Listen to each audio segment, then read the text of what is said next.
Okay, first we're going to take our jars and we're going to disinfect them using cotton balls and 70% isopropyl rubbing alcohol, just regular alcohol that you get from the store.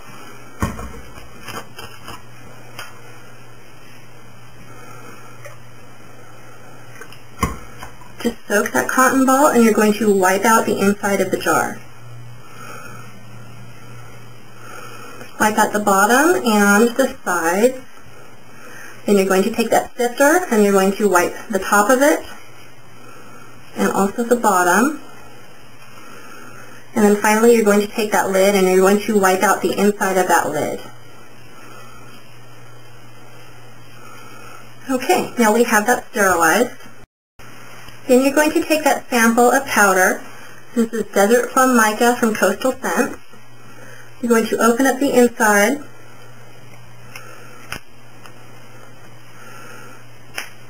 Make sure you're very careful so you don't spill any of the product. And you're going to keep that open. You're going to tap all of that product down to the other side, to the bottom. Make sure you get all of that product down on the bottom. Okay, now we have most of the product down at the bottom. So then you're going to snip off just the end,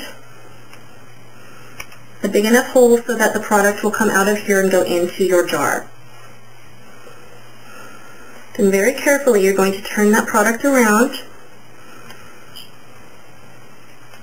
and you're going to carefully tap all of that product into your jar.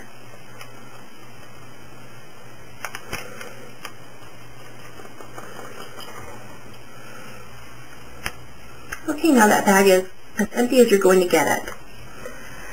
Now you can see that that sample from Coastal Scents is about, they said 1 tablespoon. It looks like it's a little bit more than that, but that perfectly fits in their 10-gram jars.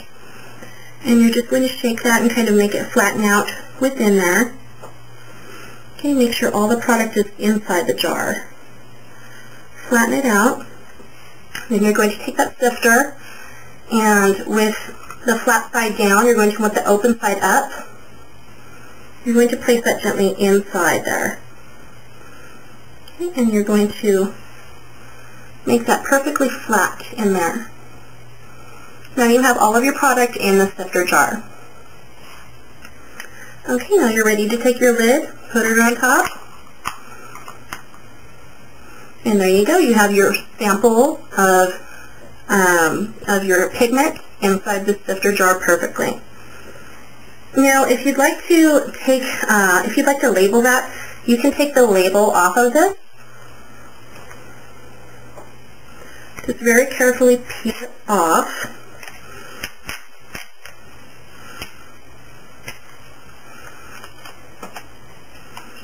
And you can either just tape it or stick it right on like that. Or I like to actually trim it so that it'll fit on the bottom.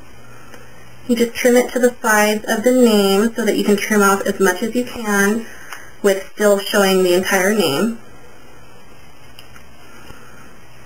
And I'm just using nail scissors, little tiny sharp scissors.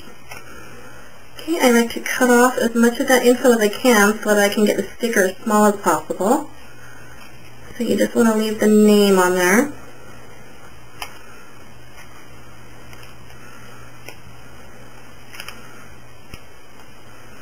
Okay, so now you have the name sticker. I'm just going to stick that on the bottom here. Okay, and there you go. You have a labeled jar.